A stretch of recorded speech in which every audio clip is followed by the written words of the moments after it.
श्री शिवाय नमस्तुभ्यम दोस्तों, जय माता दी। कैसे हैं आप सब? उम्मीद करती हूँ आप सब अच्छे होंगे, खुश होंगे, मस्त होंगे अपने जीवन में।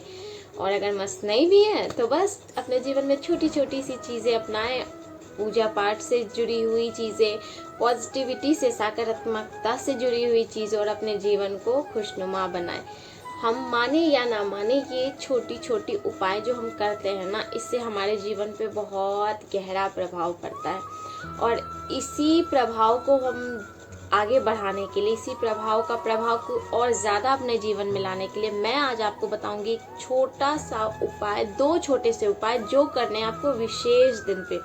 और हमारा बहुत बड़ा सौभाग्य है कि वो विशेष दिन हमें बहुत ही जल्द प्राप्त होने वाला है। जी हाँ दोस्तों, बहुत महत्वपूर्ण दिवस आने वाला है। सौभाग्यशाली हैं हम सब कि हमें इस दिन पूजा अर्चना करके अपने जीवन के तमाम संकट हम मिटा सकते हैं, तमाम कष्टों को मिटा सकते हैं। कौन सा है वो दिन बताऊंगी, लेकिन उससे पहले आप सबसे मेरी प्रार्थना है, अगर आप सबने मेरे चैनल को सब्सक्राइब नहीं किया है तो प्लीज़ मेरे चैनल को सब्सक्राइब करें।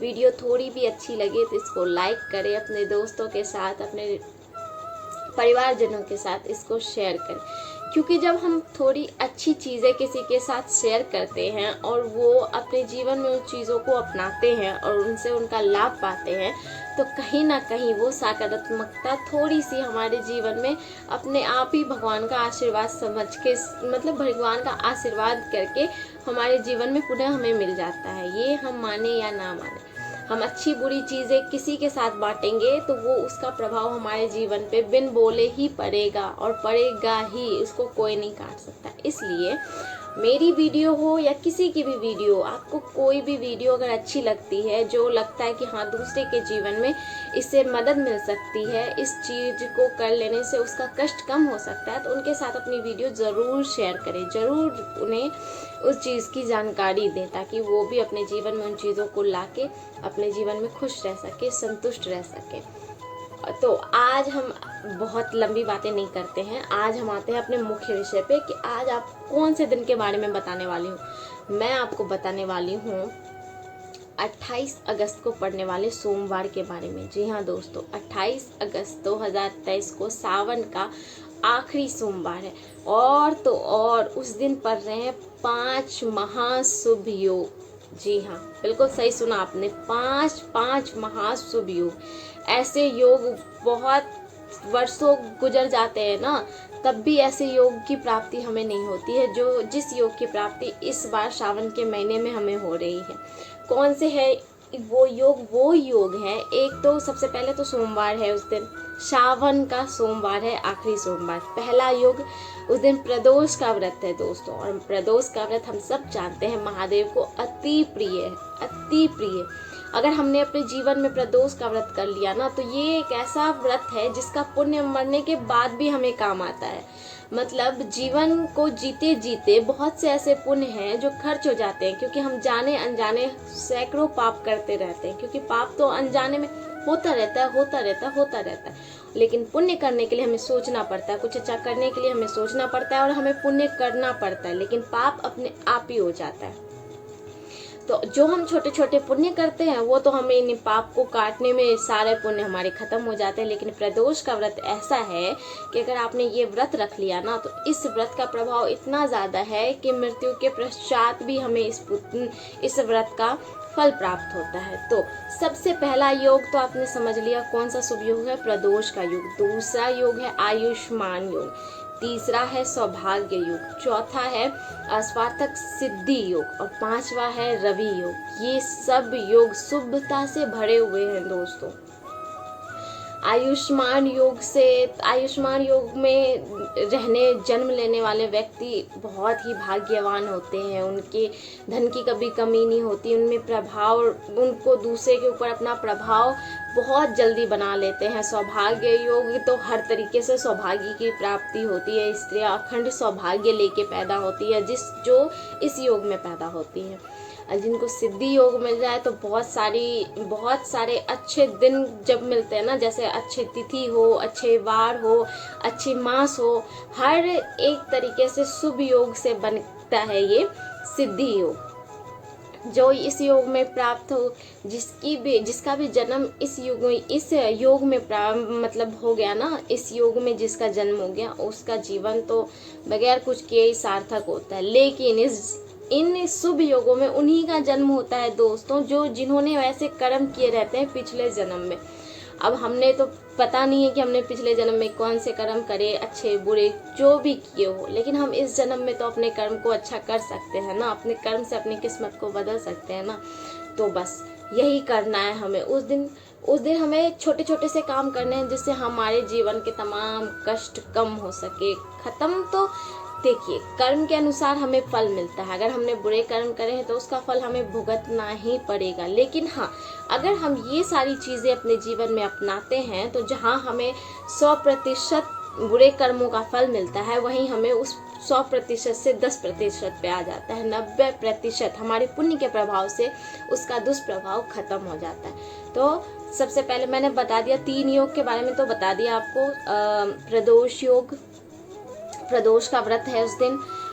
दूसरा है आयुष्मान योग, तीसरा है सौभाग्य योग, चौथा है सिद्धि योग और 5वां है रवि योग। रवि योग जो रवि योग में जन्म लेता है दोस्तों, उस पे भगवान सूर्य की विशेष कृपा होती है। उसका प्रभाव बहुत ज़्यादा होता है, उसकी प्रतिष्ठा, उसकी इज्जत बहुत ज़्यादा होती है। मतलब वो हर तरीके से सूर्य की तरह प्रकाशमान होता है। एक तरीके से आप इतना समझ लो, जिन पे भी रवि योग का प्रभाव होता है। और प्रदोष का व्रत तो बता ही दिया आपको। तो मतलब हर तरीके से शुभता प्रदान करने वाला है ये दिन। कौन सा दिन? 28 तारीख का सोमवार का दिन। हर तरीके से जीवन में शुभता ही शुभता प्रदान करेगा। तो इस दिन हमें कौन सी उपाय करने हैं, वीडियो को लंबा ना बनाते हुए मैं जल्दी आपको बताती हूँ। सबसे पहले 1 तांबे का लोटा लेना है, उसमें जल भरना है। 1 लोटा जल भरना है, उसमें 5 सफ़ेद पुष्प रखना है। केतकी का फूल नहीं होना चाहिए बस। केतकी का फूल भी सफ़ेद ही होता है, आप भूल कर भी केतकी का फूल ना लें। केतकी का फूल भगवान शिव के पूजा में नहीं चढ़ाया जाता है। वो क्यों नहीं चढ़ाया जाता है, इस पर मैं अलग से वीडियो लेके आऊँगी। लेकिन आप बस इतना समझ लें, केतकी का फूल भूल कर भी महादेव पर न चढ़ाएं। कोई और सफ़ेद फूल जो टूटा फूटा ना हो, छोटे छोटे फूल भी हो तो चलेगा। 5 सफ़ेद फूल 1 लोटे जल में आपको रखना है। और उसी के साथ एक मिट्टी का दिया लेना है, उसमें गौ माता का घी और गोल बाती डालनी है। ये दोनों चीज़ लेके हमें शिवालय जाना है। अब शिवालय जाना है तो सबसे महत्वपूर्ण बात मैं बताने वाली हूँ दोस्तों, ध्यान से सुनना आप। सबसे पहले तो आप महादेव के मंदिर जाएं, महादेव को नमन करें और उन्हें अपनी उपस्थिति बताएं कि आपकी कृपा से आपके चरणों में है, आपके शरण में है, हमें अपने चरण में स्वीकार करें। उसके बाद हमें गणेश जी के स्थान पे जल चढ़ाना है। जल चढ़ाने का भी अपना एक नियम होता है, हमेशा याद रखें। शिवलिंग जैसे कि ये शिवलिंग है ना, हम इनकी पूजा कर लें तो हमें किन्हीं और की पूजा करने की ज़रूरत नहीं है। सिर्फ एक शिवलिंग की पूजा करने से हमारे जीवन के 33 कोटि देवी देवता का आशीर्वाद हमारे जीवन पे पड़ता है। तो आपको करना क्या है, सबसे पहले जल डालना है यहाँ। जो शिव जी का दाहिना साइड होता है, दाहिना भाग जो होता है वो गणेश भगवान का भाग होता है यहाँ पे, ठीक है।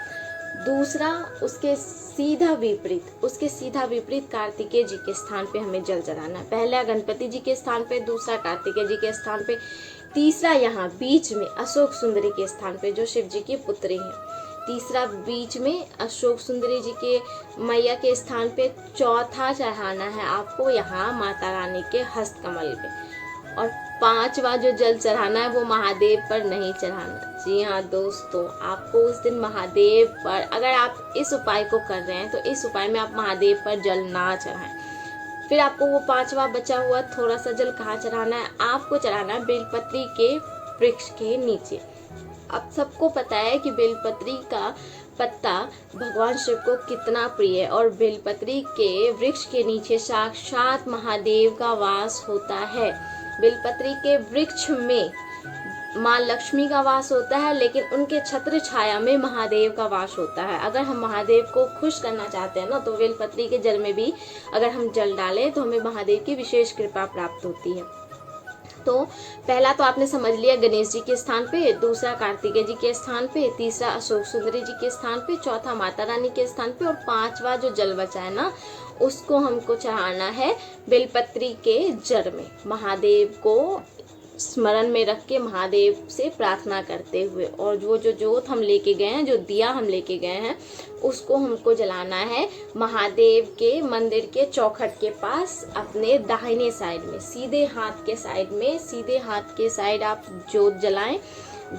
दिया के नीचे थोड़ा सा अक्षत रखें, खाली दिया कभी ना जलाएं, उसके नीचे फूल या अक्षत कुछ भी आप रख दें, उसके ऊपर आप वो दिया रखें, उसके बाद उस जोत को जला दें, अपनी मनोकामना कह के भगवान शिव को प्रणाम करके आप वापस आ जाएं। बस आप समझ गए। इससे आपके जीवन में जितने भी कष्ट होंगे ना, वो सारे कष्ट खत्म हो जाएंगे। मतलब शून्य के बराबर तो नहीं कह सकती, लेकिन हाँ, जहाँ आपको 100% मिलना था, वहाँ आपको 2% उस कष्ट को भोगना पड़ेगा, लेकिन आपके कष्ट जीवन में लगभग खत्म हो जाएंगे। आप इतना समझ लीजिए, अगर आप विश्वास के साथ जल चढ़ाते हैं तो। और दूसरा महा उपाय क्या है, तो हमें भगवान शिव को चढ़ाना है उस दिन 2 पुष्प। कौन से हैं वो पुष्प? पहला पुष्प है धतूरे का पुष्प। मैं इमेज लगा दूंगी, आप समझ जाएंगे मैं किस पुष्प के बारे में बात कर रही हूँ। पहला पुष्प है सफेद धतूरे का पुष्प और दूसरा है कनेर का पुष्प। अगर ये दोनों पुष्प भी आप महादेव पे चढ़ाएं और फिर जल चढ़ाएं 1 लोटा, सॉरी सावन चल रहा है ना, तो 2 लोटा, अगर ये दोनों पुष्प चढ़ाएं और उसके बाद महादेव पर 2 लोटा जल चढ़ाएं, उनसे कामना करें, उनसे प्रार्थना करें और अपनी विशेष मनोकामना कह के आप अपने घर आ जाएं। थोड़ा सा जल वापस लेके उस जल का आचमन करें, अपने घर में उस जल का छिड़काव करें, और फिर विश्वास है तो फिर आपके जीवन में सब कुछ सकारात्मकता से पूर्ण होएगा। इसमें कोई दो राय नहीं है। आपके जीवन में भी बहुत सारी खुशियाँ आएगी, इसमें भी कोई दो राय नहीं है।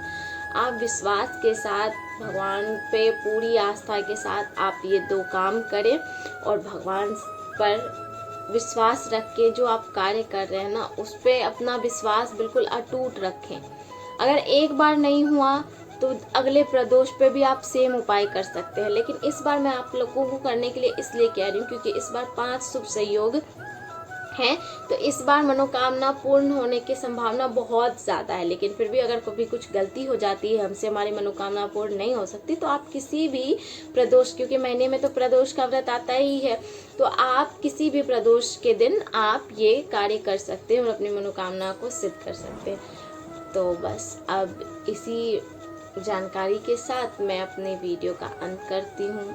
आप सबको अगर मेरी जानकारी अच्छी लगी तो प्लीज़ लाइक कर दीजिएगा। एक लाइक करने में किसी का कुछ नहीं जाता, लेकिन हाँ, हमें ज़रूर अच्छा लगता है। कम से कम हमें इतना तो लगता है कि हम जिनके लिए इतना मेहनत कर रहे हैं, उन्हें हमारी मेहनत पसंद आ रही है, उन्हें हमारी मेहनत से कहीं ना कहीं लाभ हो रहा है। तो बस अगर आपको मेरी वीडियो अच्छी लगी है तो इसको लाइक कर देना, मेरे चैनल को सब्सक्राइब कर देना, अपने दोस्तों के साथ शेयर करना। भगवान आपका दिन शुभ बनाए। श्री शिवाय नमस्ते दोस्तों। हर हर महादेव। जय माता दी।